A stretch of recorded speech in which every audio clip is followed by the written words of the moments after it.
ስጦታ የሚባል ነገር መስጠትም መቀበልም የጠላሁት በአጎቴ ምክንያት ነበር።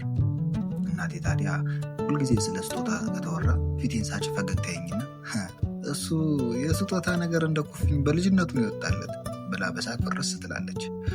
ልጆች እያለን ቤተሰብ ዘመድና ወዳጆቹ ወደ ቤታችን ሲመጡ የሚጎርፍለት ስጦታ ልዩ ነገራችን ነበር።